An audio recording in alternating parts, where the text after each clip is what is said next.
Hello friends, నేను మీ Khan. Welcome back to my YouTube channel Khan మైండ్లోకి స్వాగతం. ఈరోజు టాపిక్ రికవరీ ఏజెంట్ క్రెడిట్ కార్డులు తీసుకొని పూజ చేయాలి అనే విధంగా మాట్లాడడానికి ట్రై చేశాడు. అందుకు నేను కూడా దాని విధంగానే మాట్లాడినాను. అందులో ఇంకోటి పెద్ద పెద్ద పోలీస్ ఆఫీసర్లను కూడా చూసాం ఇలాంటి ఎంతోమందిని అనేది ఇతను వాదన. ఈ ఆడియోలో వెళ్ళే ముందర నేను జస్ట్ ఒక చిన్న ఈ యాటిట్యూడ్ ఎలా చేస్తాడనేది మీకు ఆడియో వినిపిస్తాను ఫ్రెండ్స్. ఇది వినండి ఒకసారి. ఎవరికి చెప్పారు ఏం చూసుకోమని చెప్పేసి మీకు చెప్పలేదు కదా. మీకు కార్డ్ యూజ్ చేయండి, యూజ్ చేయమని చెప్పారు. చెప్పారా? అవును చెప్పారు, చెప్పి ఇచ్చారు. మేము కార్డ్ యూజ్ చేయమని చెప్పారా? అవును, ఎవ్వరు డైరెక్ట్ తీసుకోరు. ఫ్రెండ్స్ విన్నర్గా ఆడియో. ఈ ఆడియోని మీరు స్టార్టింగ్ నుంచి లాస్ట్ వరకు స్కిప్ చేయకుండా క్లియర్గా వినండి, మీకు కరెక్ట్ నాలెడ్జ్ వస్తుంది. ఈ ఆడియోని స్కిప్ చేయడం వల్ల మీకు చాలా లాస్ అవుతుంది. సో లేట్ చేయకుండా ఫ్రెండ్స్ ఆడియోలో వెళ్ళిపోదామా? 1,80,000 ఉంది కదండి సార్. మీరు ఎక్కడి నుంచి మాట్లాడుతున్నారు సార్? హైదరాబాద్ వైజాగ్? హైదరాబాద్ నుంచి మాట్లాడుతున్నామండి. ఓకే, లాస్ట్ టైం కూడా హైదరాబాద్ నుంచి మాట్లాడినప్పుడు పీడిఎఫ్ పెట్టాను, అన్ని పెట్టాను. మీరు చెప్తున్నారండి కదా, ఏదో మీ ఫ్రెండ్ గారికి ఏదో 80% ఇచ్చారని చెప్పేసి. బట్ ఎవరి కస్టమర్ వాళ్ళు ఇవ్వడానికి కదదు కదా సార్, మీరు కూడా అర్థం చేసుకోవాలి కదా సార్. లేదు ఒక్క నిమిషం, నేను చెప్పింది ఫుల్ వినిన తర్వాత మీరు మాట్లాడండి. చెప్పండి. లాస్ట్ ఏజెన్సీ వాళ్ళకి పీడిఎఫ్ పెట్టి పంపిస్తే మొత్తం చూసి దీన్ని అంతా అయిపోయిన తర్వాత లాస్ట్ ఆ విశ్వరూపం ఉంటుంది చూసారా, రికవరీ టీమ్ది, అది చూపించారు. ఓకే, మీకు మీ బ్యాంక్ ప్రూఫ్ గా నేను ఒక పీడిఎఫ్ ఇస్తే రెఫరెన్స్ నెంబర్ కరెక్ట్ గా ఇచ్చినా గానీ, పీడిఎఫ్ పెట్టినా గానీ దాన్ని మీరు అవ్వదు కాదు అంటే దాన్ని నేను చేయలేను. ఒకటి మీ బ్యాంక్ ఇవ్వలేదా, మీ బ్యాంక్ లో అంత పర్సెంటేజ్ లేదంటే ఓకే అగ్రి మీరు చెప్పిన దానికి. బ్యాంక్ ఇచ్చినప్పుడు మీరు ఇవ్వడానికి ఏం ప్రాబ్లం? ఎవరి కస్టమర్ కి ఇవ్వడానికి కుదరదు కదండి సార్. సరే ఆ స్టేజ్ వచ్చేంత వరకు ఉండనివ్వండి, ఏం ప్రాబ్లం లేదు.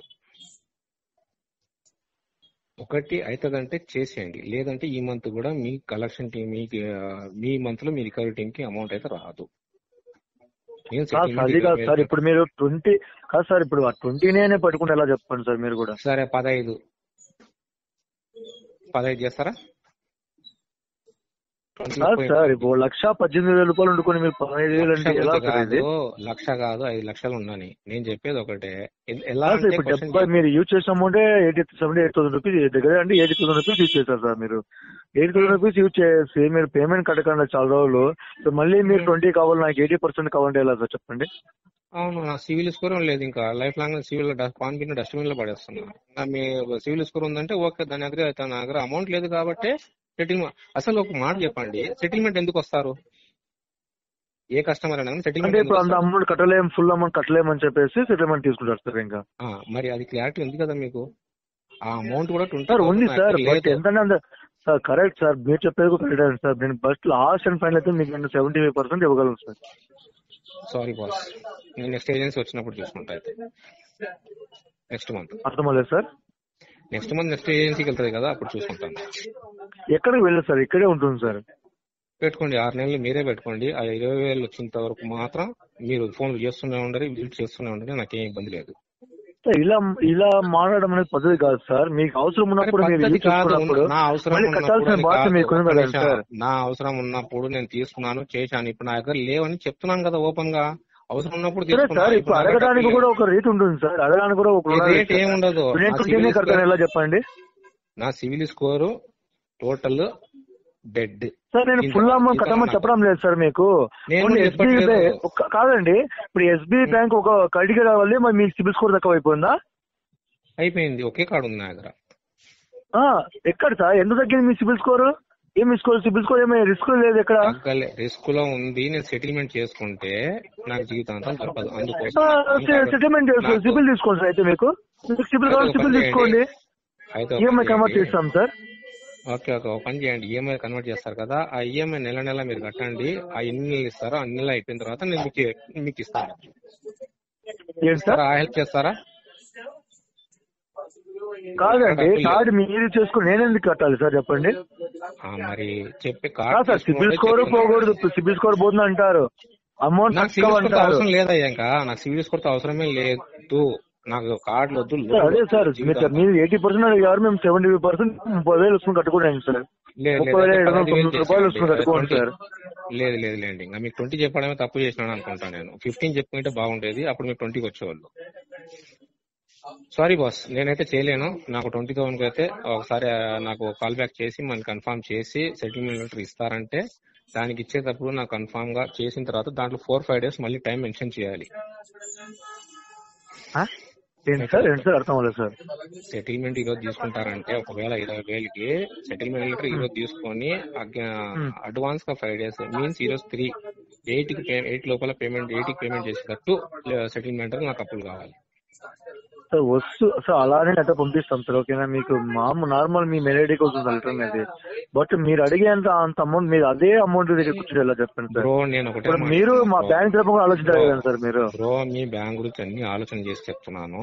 నా దగ్గర ఆ 20,000 కూడా లేదు. నేను ఎవరి దగ్గర వాని దగ్గర ఈ దగ్గర అడిగి దీనికి నేను అది కూడా ఎందుకు చేస్తున్నాను, మీకు ఒక ఫినిష్ చేసేసానంటే నేను మీతో ఏదైనా ఫినిష్ చేసుకోవచ్చు అనే ఉద్దేశంతోనే నేను ఇది ఫిక్స్ అయ్యాను. ఫస్ట్ పాయింట్ నేను కట్టకూడదని కాదు, ఇది కట్టేసి దీనికి ఫినిష్ చేసేసినానంటే నేను ఏదో ఒక వర్క్ గానీ ఏదైనా గానీ ఇబ్బంది లేకుండా చేసుకుని వాళ్ళకి ఆ వచ్చిన అమౌంట్ లో నేను ఆడో పని చేసుకుని ఎవరి దగ్గర తీసుకుంటాం వాళ్ళకి కొద్దిగా ఇచ్చుకుంటూ పోదామని ఫిక్స్ అయ్యి మీకు టార్గెట్ ఇస్తున్నాను. అంటే నా దగ్గర వాస్తవంగా ఇప్పుడు కూడా లేవు. మీకు చెప్తున్నాను అనుకున్నట్టు మీ దగ్గర 20,000 అనుకుంటున్నారేమో.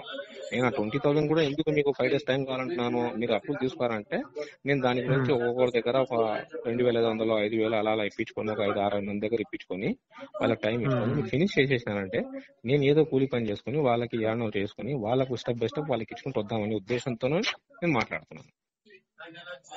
ఇప్పుడు బ్రో మీరు హెల్ప్ చేస్తారంటే నేను వెయిట్ చేస్తా. దీంట్లో మాట చెప్తాను చూడు, నేను మీరు చెప్పిన పాయింట్కి నేను రాను, నేను చెప్పిన పాయింట్కి మీరు రారన్నారంటే అది టైం అలా ఉండిపోతుంది తప్ప దాంట్లో లాభం లేదు. దానికి ఏదో ఒకటి మీరే కన్విన్స్ చేసేసుకుని కొత్త అడ్జస్ట్మెంట్ టీఎల్ గారితో మేనేజర్ గారితో మాట్లాడుకొని చూడండి. నేను కాదనుకుంటున్నాను. ఒకవేళ ఈ మంత్ కాలేదా మీ దగ్గరనే ఒక 6 నెలలు ఉంటది అంటున్నారా, పెట్టుకోండి. ఆ 5 నెలలు 6 నెలలు వచ్చినప్పుడే కడతాను. అది కూడా చెప్తున్నా మీకు. ఒకవేళ ఈ మంత్ లో వచ్చిందంటే ఈ మంత్ నేను అరేంజ్ చేసుకుంటా. బట్ ప్రెసెంట్ గా అయితే నాకు లేవు. 100% చేస్తా, మీకు ప్రామిస్ చేస్తున్నా. నేను మీ మాట పోనివ్వను. సెటిల్మెంట్ లెటర్ చిల్లర కడతారా లేదని కాదు సార్. అట్లా వేసుకున్నా గానీ 80% అన్నా కానీ మీకు 23,000 వస్తుంది సార్. మీకు 20 అంటే రాదు. నేను ప్రిన్సిపల్ అమౌంట్ కి ఇస్తాను. నేను మీ అవుట్ స్టాండింగ్ ఇవ్వను. ఆఫ్టర్ ఎన్పిఏ తర్వాత వచ్చేసి మనకి ఎన్ని హిడెన్ చార్జెస్ ఉన్నా కానీ గైడ్లైన్ ఆర్బీఐ గైడ్లైన్ ప్రకారం మన ప్రిన్సిపల్ అమౌంట్ ప్రకారం ఇస్తాము. అది సార్ వన్స్ ఎన్పిఏ కాదు సార్, వన్స్ రీకవర్ వచ్చిన తర్వాత మీకేం చార్జెస్ అనేవి ఏం పడవు సార్. ఎవరు చెప్పారు మరి హిడెన్ చార్జెస్ పడవండి? నా ప్రిన్సిపల్ అమౌంట్ ఎంత అండి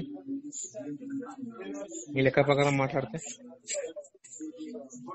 ఏంటి సార్ ప్రిన్సిపల్ అమౌంట్ ఎంత ఉంది చెప్పండి ఒకసారి.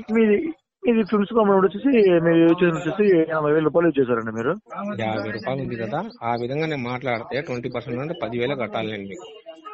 అర్థమవుతుంది సార్? కరెక్టా? ఒకవేళ ఎందుకు సార్ ఏ బ్యాంక్ లో కానీ మీకు ప్రిన్సిపల్ అమౌంట్ మీద ఎవరు సార్ ఇవ్వరని కాదు, టాపిక్ అక్కడే స్టార్ట్ అవుతుంది. మీరు లెటర్ అవుట్ చేసేటప్పుడు అవుట్ స్టాండింగ్ మీదనే తీస్తారు. అర్థమైంది? ఇప్పుడు అవుట్ స్టాండింగ్ మీద వస్తుంది సార్ 100%. అది లెటర్ వచ్చేసి అవుట్ స్టాండింగ్ మీద వస్తుంది. మెయిన్ కమిట్మెంట్ అయ్యేది మీకు ప్రిన్సిపల్ అమౌంట్ నుంచి అవుతా. అదే లేదు సార్. సార్ మీరు కమిట్మెంట్ అయిపోతే అన్ని ఇంకా మీరే క్లోజ్ చేసుకోవచ్చు కదా సార్. ఇంకా మేమేదో చెప్పండి, ఇక్కడ బ్యాంకు ఇంత బ్యాంకింగ్ ఇంతమంది ఉద్యోగులు అవసరం లేదు కదా సార్. ఇంకా మీరే క్లోజ్ చేసుకోవచ్చు. మీరు ఇదేతున్నారు, మా వల్లనే మీకు జాబ్స్ ఉన్నాయి, అది గుర్తుపెట్టుకోండి సార్. ఒక్క నిమిషం సార్, నేను చెప్పేది ఒక్క నిమిషం సార్. ఇప్పుడు మీరు చెప్తారు కదా ప్రిన్సిపల్ అమౌంట్ మీద ఇవ్వాలంటే ఇంకా అంతా మీరే చెప్పేటప్పుడు ఇంకా మీరే క్లోజ్ చేసుకోలేదు సార్. ఇంకా ఎందుకు చెప్పండి మాకు. ఏమని చేస్తున్నానా నేనేమని పోతున్నా? క్లోజ్ చేస్తే మేమేందుకు కాల్ చేస్తాం చెప్పండి. మేము చేసుకుంటాం. పెండింగ్ ఉన్న కాబట్టి కాల్ చేస్తున్నామండి మేము. అది పెండింగ్ ఉన్న కాల్ చేస్తున్నా, చేయండి. ఎవరు వద్దన్నారు? విజిట్ కూడా చేయండి. ఎవరు వద్దన్నారు? విజిట్ చేసినప్పుడు home visiting letter, DRS certificate, identity card must and sure. అర్థమవులేదు సార్?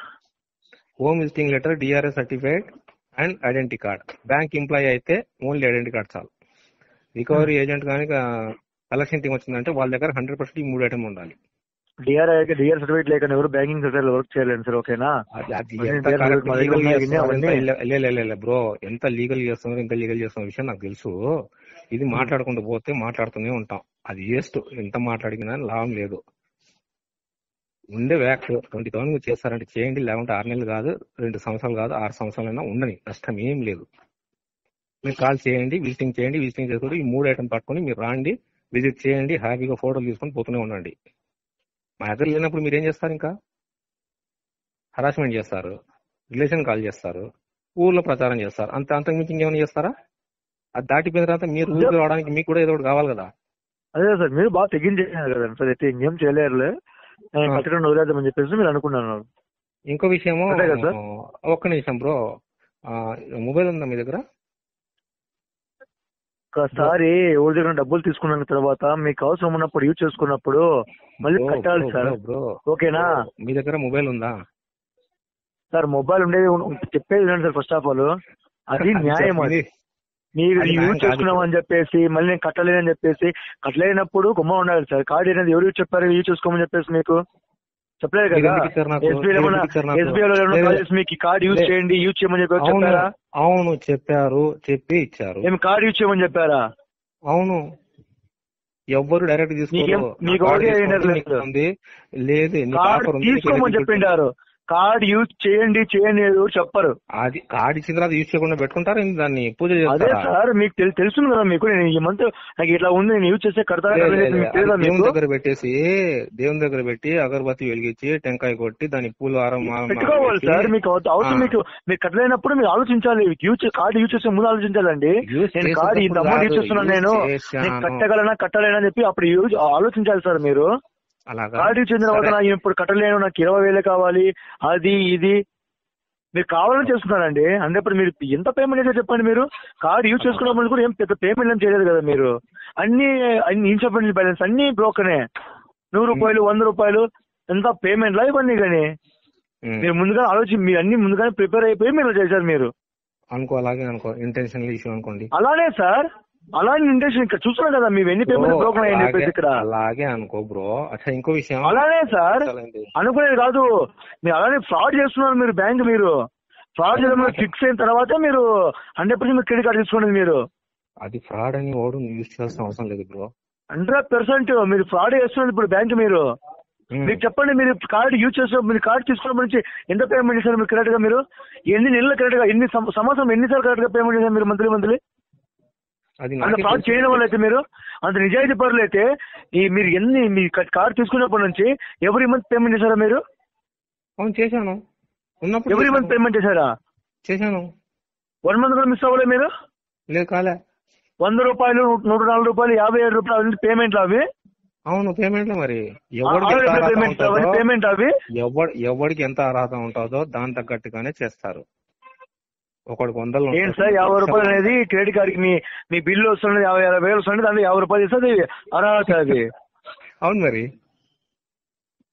సిగ్గు లేకుండా మారుతున్నారు కదా సార్ మీరు. ఏమన్నా కొంచెం కానీ నాకేం సిగ్గు నవ్వు వస్తుంది మీకు. మళ్ళీ మీరు ముస్లిం అండి, మీకు ఇలాంటి తప్పుడు పనులు చేయడానికి సిగ్గు అనిపించడం వేస్తారా మీకు? దేనికి దీంట్లో రీజన్ ఎందుకు తీసుకొస్తున్నారు? 100% సార్. ప్రజలతో పోటీ తినడానికి కొంచెమనే కానీ నీతి నిజాయితీ సార్, కొంచెమనే కానీ ఇల్లీగల్ మీ డబ్బు ఎవరైనా తీసుకుని మీరు కొమ్మ ఉండదు సార్. మీరు మాట బ్యాంక్ చెప్పమని చెప్పు, బ్యాంక్ మాట. ఎందుకంటే మీలాంటి వాళ్ళ రికవరీ టీం పెట్టేసి హరాస్మెంట్ చేపించి ఇల్లీగల్ గా కలెక్షన్ చేసి కాదండి. మీ గురించి నేను ఎక్స్ప్లెనేషన్ వేస్తా, ఖచ్చితంగా వేస్తా రికార్డింగ్ పెట్టుకుని. వేయండి సార్ 100%. ఇంకో విషయం బ్రో, ఖాన్ మైండ్ అని సెర్చ్ చేయి బ్రో. ఏది? Khan mind, KHAN Khan MIND. ఒకసారి సెర్చ్ చేయమ్మా. ఏం చెప్పండి సార్? లేదు ఒకసారి సెర్చ్ చేయి, ఒకసారి చెప్పండి బ్రో, ఒకసారి చేయమ్మా. దాంట్లో ఏం చెప్పండి? అది బ్రో చేస్తే నేను నెక్స్ట్ నీ ఆడియో నీ మొబైల్ కు వచ్చేటట్టు నేను చేస్తాను యూట్యూబ్ లో. ఖాన్ మైండ్ అని ఒక ఛానల్ ఉంటది, దాన్ని ఒకసారి యూట్యూబ్ లో సెర్చ్ చేయండి, సబ్స్క్రైబ్ చేసుకోండి. ఈ ఆడియో నెక్స్ట్ మీకు యూట్యూబ్ లో దొరుకుతుంది. Okay, all the best sir. Okay, upload చేసుకోండి. లేదు సబ్స్క్రైబ్ చేసుకోలేదు, ఏం అవ్వదు. మేము చాలా మంది కొన్ని లక్షల మంది అయినా కానీ నేను నా సర్వీస్ లో మీ ఎట్లని పెద్ద పెద్ద పోలీస్ ఆఫీసర్లే వాళ్ళ దగ్గర ఇప్పించాం కానీ పేమెంట్ లో ఏం పెద్ద అనుకోవద్దండి. ప్రెస్ వాళ్ళే కదా సార్, ప్రెస్ వాళ్ళ దగ్గర ఇప్పిస్తాం కానీ. సరే నేను వస్తుందో లేదో, ఈ నెంబర్ లో వాట్సాప్ ఉంది కదా? ఉందండి. ఓకే, నేను అప్డేట్ చేసిన తర్వాత లింక్ నీకు పంపిస్తాను. పంపించండి. Okay bro, thank you. Upload చేసి పంపించండి. ఓకేనా? అది కూడా పంపిస్తా బ్రో. పంపించాను షూర్. ఫస్ట్ అప్లోడ్ చేసి తర్వాత నాకు పంపించండి. ఓకే బ్రో, ఓకే, కన్ఫామ్ గా. ఓకే. దాంట్లో మీరు కూడా క్లారిటీ ఉంటుంది వాయిస్ మీది కూడా 100% పెట్టుకోండి క్లారిటీగా. నా రికార్డింగ్ ఫుల్ పెట్టుకోండి. అప్పుడు మీ దగ్గర అప్లోడ్ చేసేది యూట్యూబ్ లో మీరు కూడా కరెక్ట్ గా క్లారిటీ వాయిస్. నేను చేయను. ఇంకోటి చేస్తారు. నేను కాదు, ఓకే ఓకే. మీ బ్రదర్ చేయనా పర్వాలేదు, ఇద్దరిది ఉండాలి సార్ రికార్డింగ్. ఓకేనా? ఇద్దరిది వన్ సైడ్ పెట్టకూడదు కదా. వన్ సైడ్ కాదు. ఇప్పుడు మాట్లాడిందంతా మీరు మాట్లాడింది, నేను మాట్లాడింది, ఇద్దరిది సింగిల్ సపరేట్ రాదు. ఇప్పుడు మీరు మాట్లాడినారు, నేను మాట్లాడుతున్నాను, అదే రికార్డింగ్ యాజ్ ఇట్ ఈస్ గా యూట్యూబ్ లో వస్తుంది. మీ హరాస్మెంట్ ఎలా ఉంటుంది దాంట్లో ఏమైనా ఎడిట్ చేసేది అలారం చేస్తారేమో అనేసి చెప్తున్నా. లేదు, అది సపరేట్ చేయను కదా. అది ఎలా అవుతుంది? కాదు, ఎడిట్ చేయను. కావాలంటే మీరు అవన్నీ మొత్తం వినిన తర్వాత ఎడిట్ అయిందో లేదో ఒకసారి చూసి నాకు అప్లోడ్ చేసి నాకు లింక్ పంపించండి. ఓకేనా? ఓకే ఓకే, పంపిస్తాను. పంపించండి. ఓకే, ఇంకేమన్నా? Bye sir. బాయ్. ఇంకా వస్తుంటాయి కాల్స్. ఓకేనా? అవన్నీ రికార్డ్ చేసుకుని అవి పెట్టుకుంటాను యూట్యూబ్ లో. Thank you. నాకు కావాల్సింది కూడా అదే. నా ఛానల్ అంటే మా బ్రదర్ కి ఛానల్ కి వచ్చేసి కావాల్సింది మీలాంటి వాళ్ళే. హరాస్మెంట్ చేసి ఏ విధంగా వేధించి ఎలా చేస్తున్నారనే దాని గురించి నాకు కావాల్సింది. Okay okay okay bro, thank you.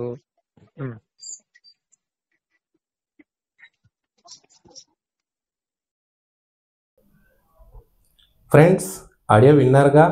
ఆడియోలో మీకు అందరికీ నాలెడ్జ్ వచ్చింది అనుకుంటాను. ఇదే విధంగా మీరు మాట్లాడుతూ ఉంటే, ఈ వీడియోస్ కానీ వింటూ ఉంటే మీకు నాలెడ్జ్ రావడం కన్ఫామ్. మీ దగ్గర డబ్బులు ఉంటే కట్టండి, లేకుంటే ఆనందంగా ఉండండి. రికవరీ టీం పట్ల కఠినంగా ఉండండి. ఈ వీడియో నచ్చినట్టయితే లైక్ చేయండి, షేర్ చేయండి, నా ఛానల్ సబ్స్క్రైబ్ చేయండి. జై హింద్.